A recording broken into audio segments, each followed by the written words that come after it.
Somebody needs to fire the drill operator there. We got an exactly 20-foot wide unplanted strip right through there. Hello, Mr. George. How much you pay for the new guy? 20 bucks? No, too much money. He's no good operator.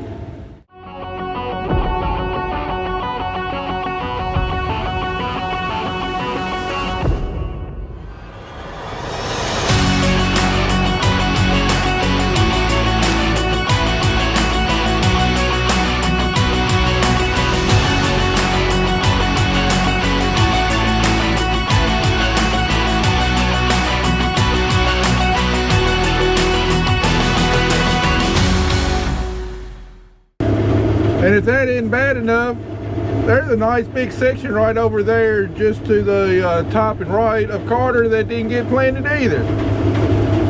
Yeah, apparently I got in too big of a hurry, or I was tired or something. I don't know. I'll have to go back and watch the YouTube videos. I don't remember if I like planted a lot of this farm at night and, you know, I was just tired and missed it or what. I don't remember. But I suspect that's what's happening. I was working late one night and just forgot to cover all the areas. So you can see it good right there. No, that's not a terrace in there like that is. There's a terrace that goes around there. That's all good crop ground right there. Somehow I missed it when I was planting. As if the crop yields wasn't going to be hurt enough by all the areas where we didn't get a good stand of seed. Well, guess what? If you don't plant any seed, you sure ain't gonna get a stand there. Can't believe it. As much as I pride myself on being very careful and trying to make just, I mean, absolutely as few mistakes as possible, I pull a couple of rookie mistakes like that. But you know what? I ain't scared to share it. Even the best of us makes mistakes from time to time, especially stupid mistakes. I love planting tree lines. Yeah, I'm gonna remove it best I can, because then Matt's just gonna come through here with the combine and it's frustrating.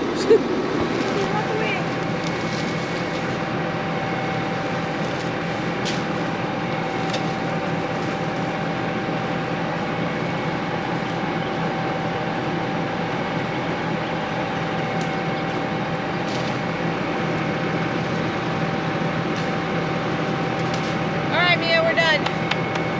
Thanks for all your help. Appreciate it. You're an absolute delight to work with. You see how much fun this is?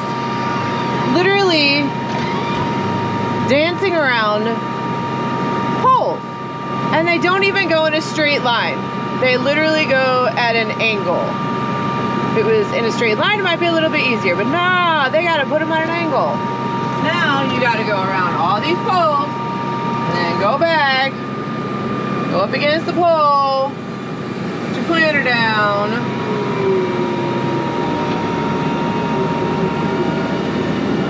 then get back lined up again.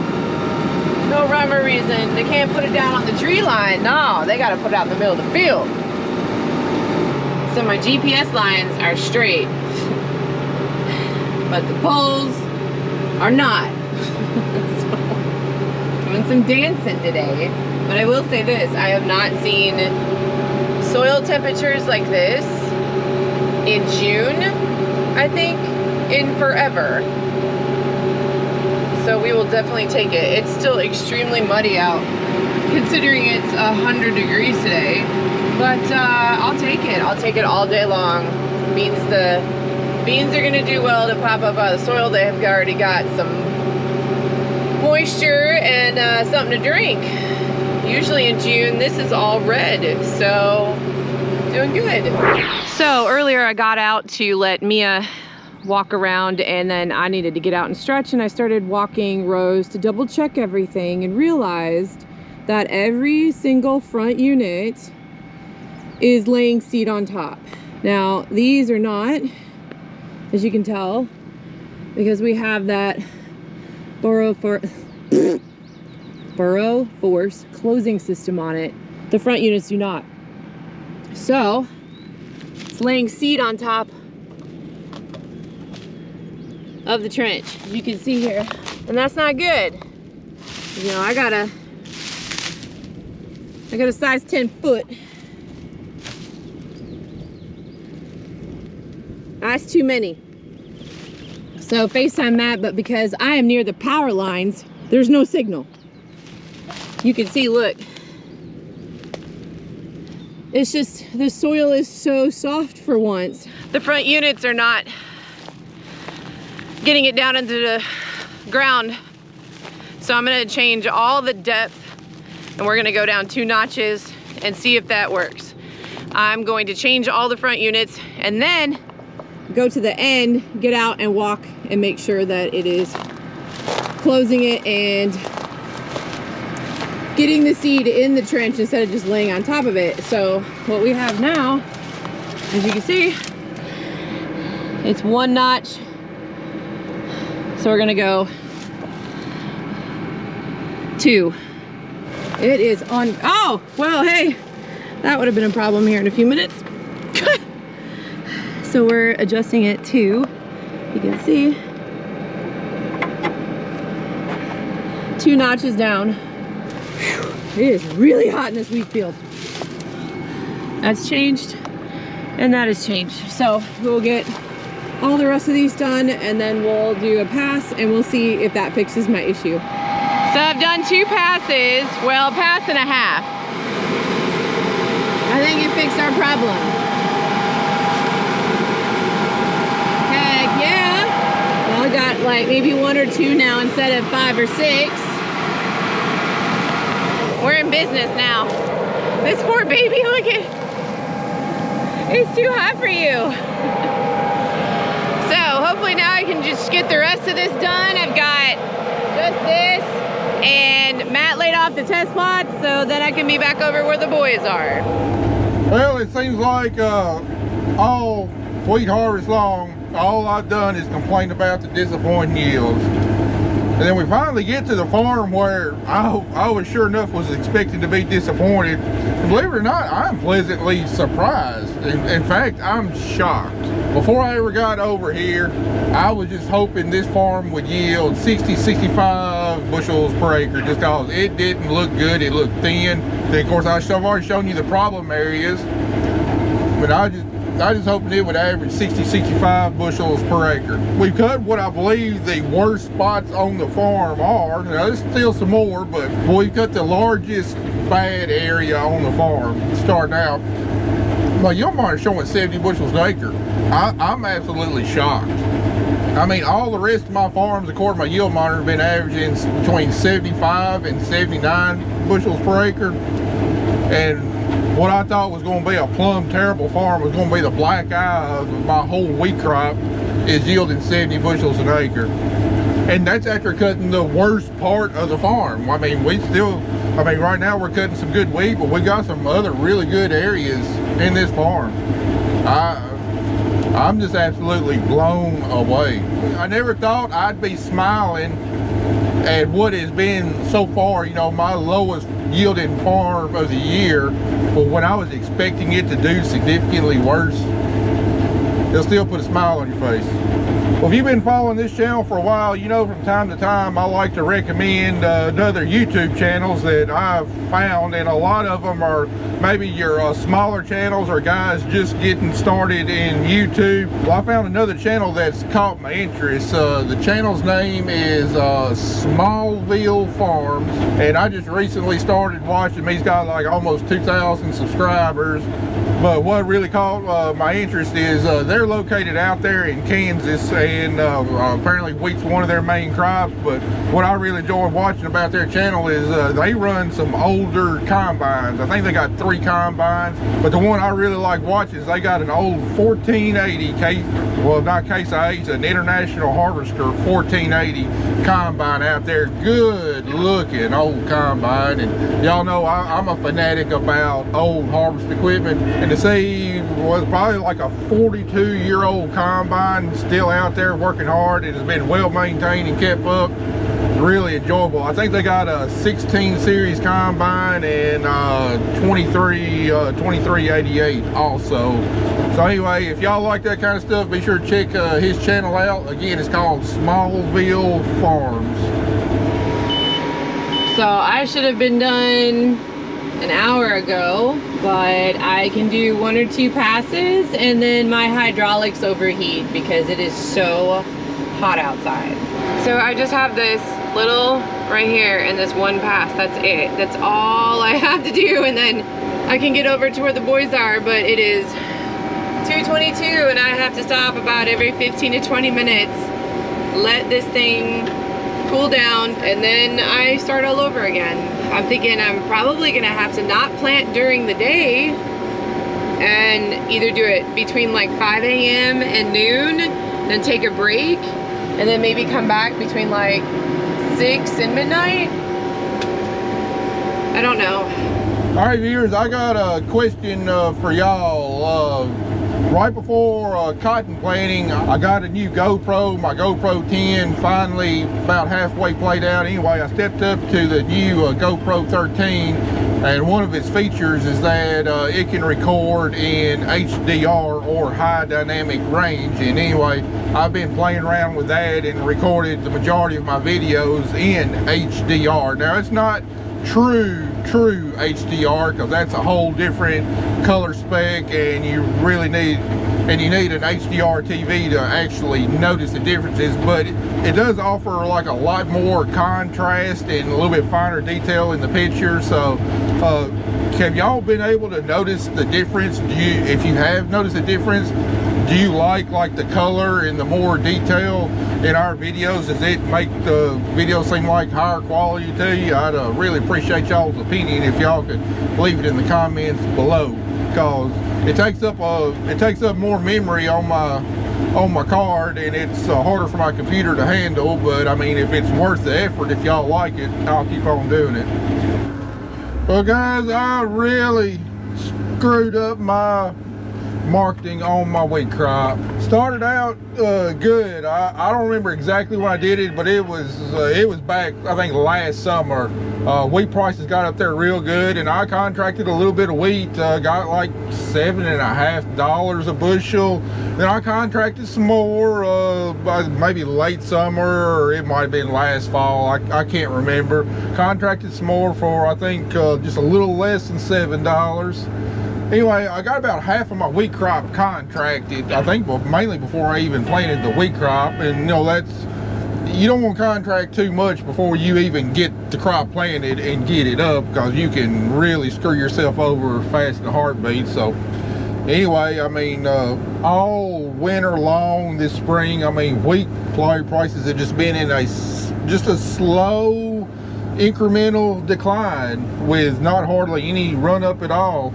And anyway, it's about 5 weeks ago, I mean, we're getting close to harvest, and I said, you know, the wheat market's just been declining, and it's probably going to keep on declining, especially, you know, so we're right here at harvest. That's what it always does. So I'm like, before the price gets down anymore, I just need to sell the rest of my crop. So wound up selling the rest of my anticipated production at $5.17 a bushel.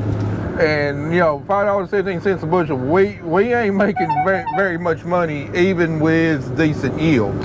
So anyway, what does the wheat market do after I contract the rest of my crop?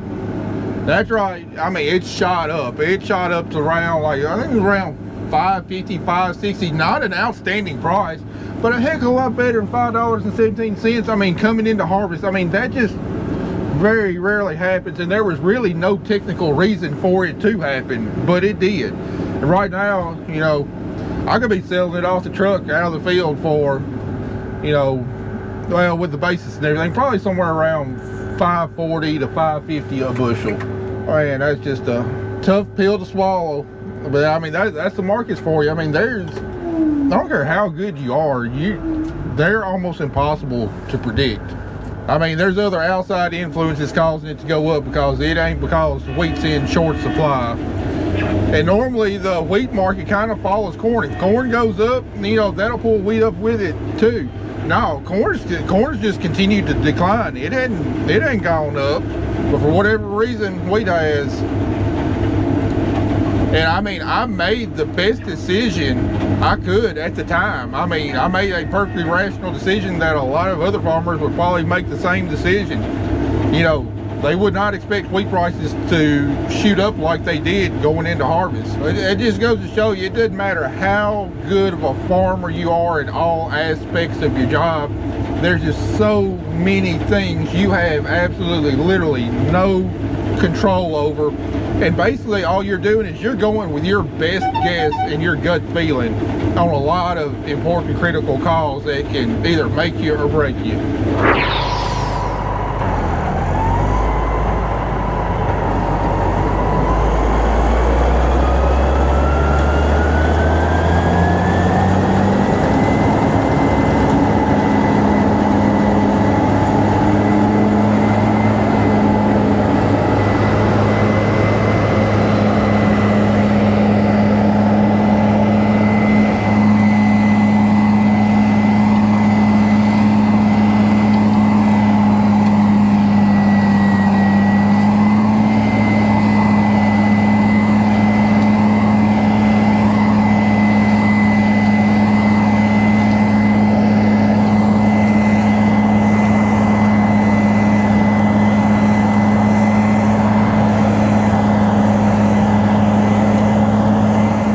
Yeah, I need a little break from the combine today, so I'm giving Carter a chance to run the combine.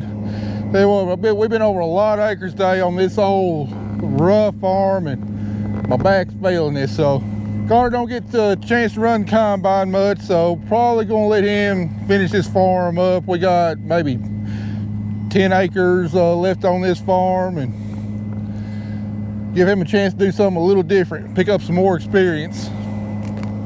I don't know where Kelly's at. She's somewhere over here. She got over here a little while ago. She got done up there in Windy City and got started on this farm. She's humping it, trying to get caught up. She's got to leave early next week, doing something up in Chicago with the NCGA, some political stuff and women in agriculture, all that kind of stuff. So she's trying to get as many of these beans planted as possible, so it's fewer that I got to plant whenever we get done with wheat harvest here tomorrow. And we're definitely on track to get done tomorrow.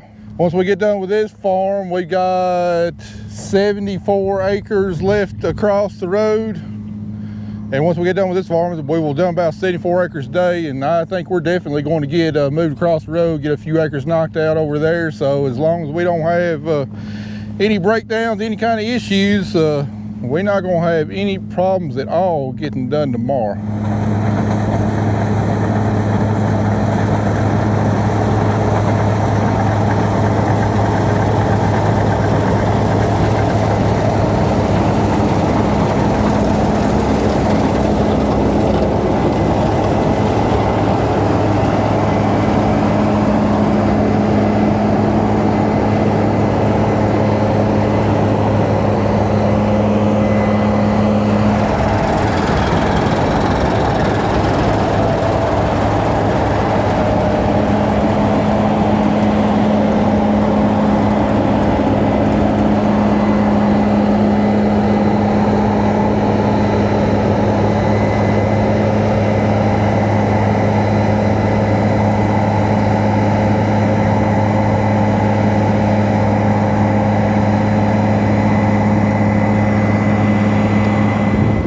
Because of my filming style and stuff, y'all really don't get to hear the sounds of machinery running all that much on our channel, so I hope y'all enjoyed the chance to hear that Case IH power running there for a few minutes.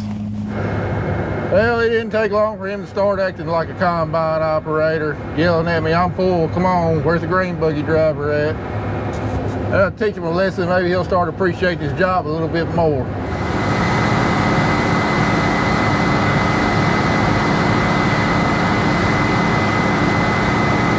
Of course, I could have been here a little sooner, but it took me a couple minutes to adjust his ghetto leaning seat right here.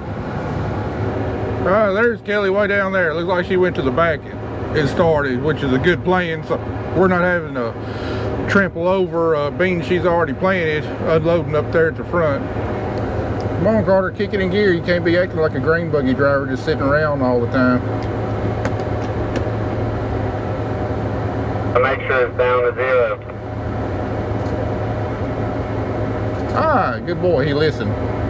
a mistake I found on that CVT on that combine is that when we're cutting wheat, the rotor's spinning. Oh, but see, you're not the boss anymore, Matt. The combine driver is the boss. Yeah, we'll see about that. Yeah, but on that combine, the rotor's spinning at 1,000 RPM. If that's the case, then we're gonna call it a day after this load out here. Everybody got jokes today. Anyway, as I was saying, the rotor on the combine spinning at 1,000 RPMs, and you shut the combine off. It takes a long time for it the rotor slow down and come to a standstill, and he shut it off whenever he was unloading. I was like, well, before you re-engage it, you need to make sure that the rotor comes to 0 before you turn everything on. Otherwise, everything else will engage except for the rotor. And you pull into wheat, the feeder's stuffing wheat up the feeder house, and it'll choke the rotor up. So, can't believe it. My kid's actually paying attention to me. Said I'm about to cut this field how I cut my fields on Farmer Simulator. Oh man, the younger generation. I don't know if that means halfway done or diagonal, but sounds like a plan. And he's getting in on the jokes too. Alright, let's see if I can remember how to do this. See if I can hit the center of the truck.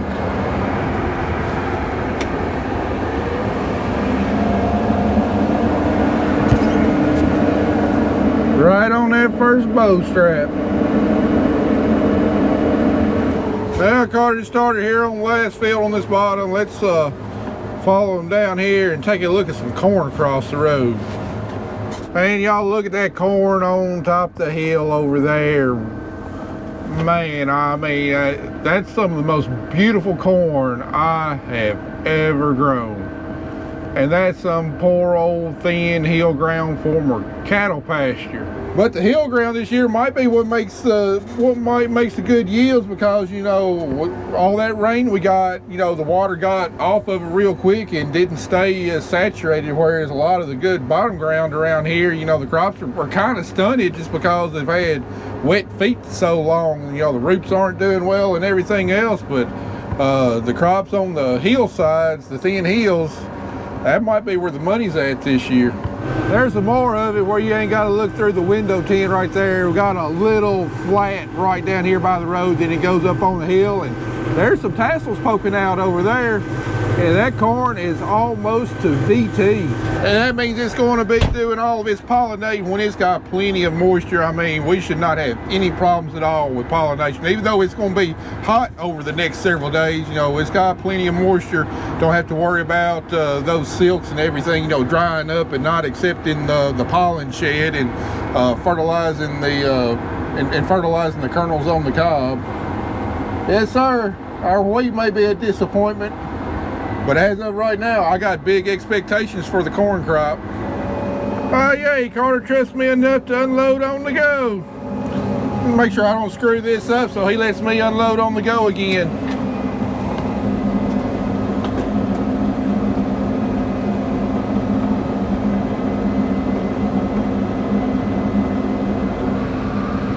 Ha, we did it, no grain spilled.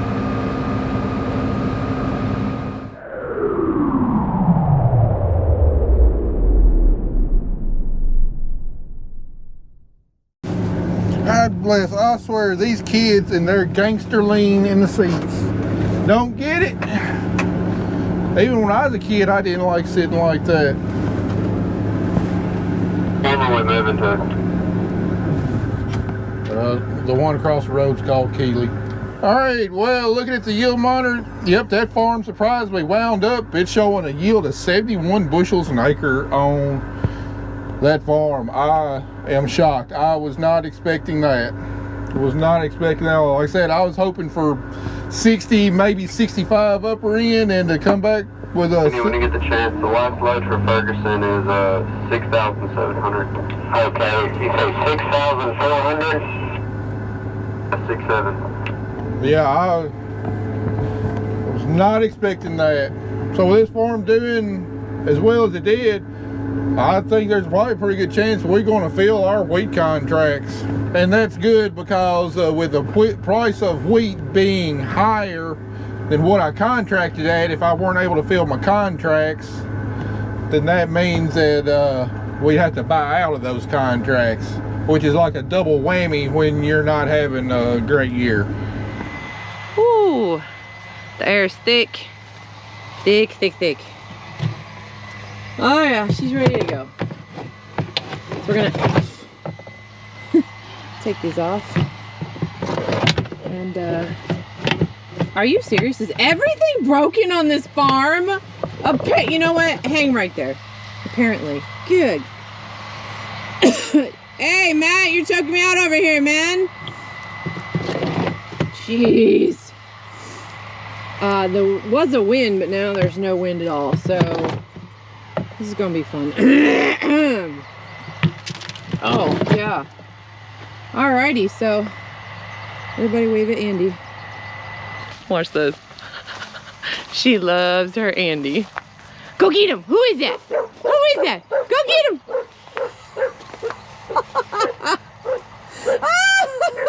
It's the kangaroo, look.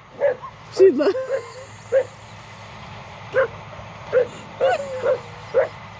Go get him! Go get him!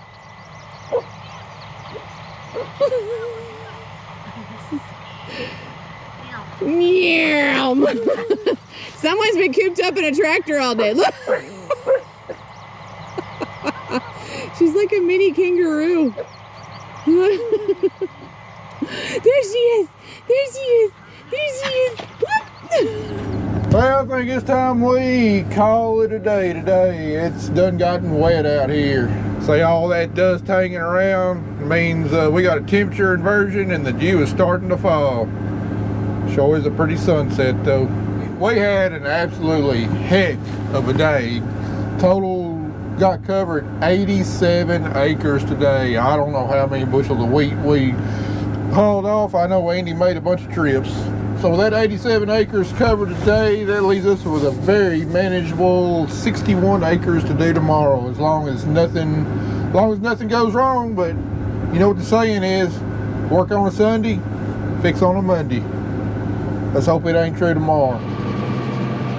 Well, we're about to call it a day. The wheat's getting wet and I'm tired. Everybody's tired. We're just gonna even it out because we ain't got a full truckload. Welcome to the night shift with your host, Kelly. I'm trying to get at least 30 more acres planted before I go home. It is 9:18. I sent Mia with Matt. I've already had number 13 right there. The problem child pop off for us already. That's great. And then 15 joined the party, and then so did 19. So I had a nice long talk with them, and they're not going to do this anymore. So I sent Matt home with Mia. He looks exhausted and tired. I just had a bubbler, which is like an energy drink, but it's like half the caffeine. Hold on, wash out.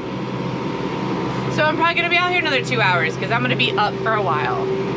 But I'm trying to get caught up with all the problems I had. Plus, the temperatures have cooled down and the tractor is acting a lot better. So I'm gonna try and catch up and hope that the front units start acting right. I know she didn't. I know she didn't. I know she ain't. I know she ain't trying to act up.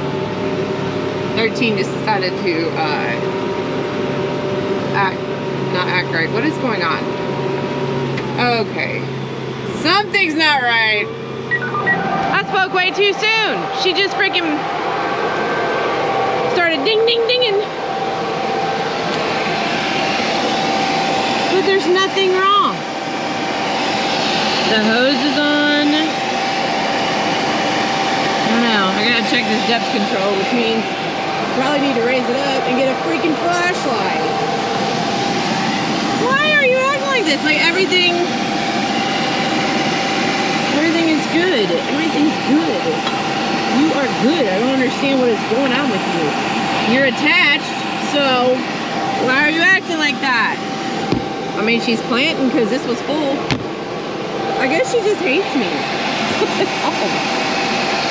I did have this pop off earlier. Oh look, there it is.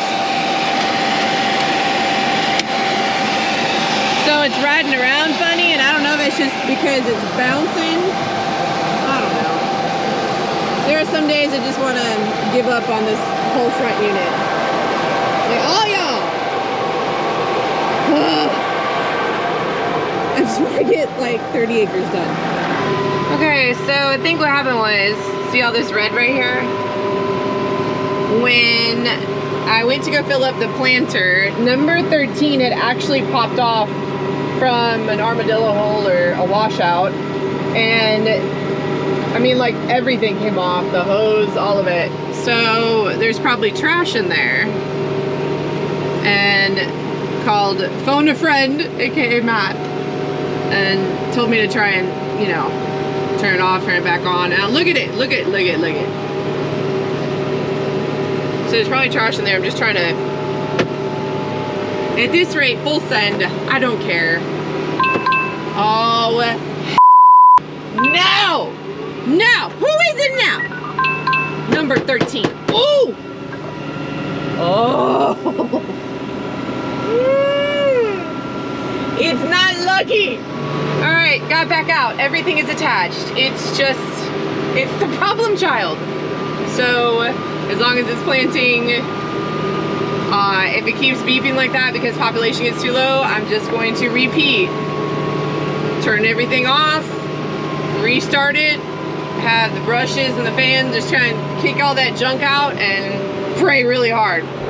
It is now 11 o'clock. I am having way too many problems out of 13. I've gotten 40 acres done, so that's half this farm. And in the words of Forrest Gump, I'm pretty tired. I think I'll go home now.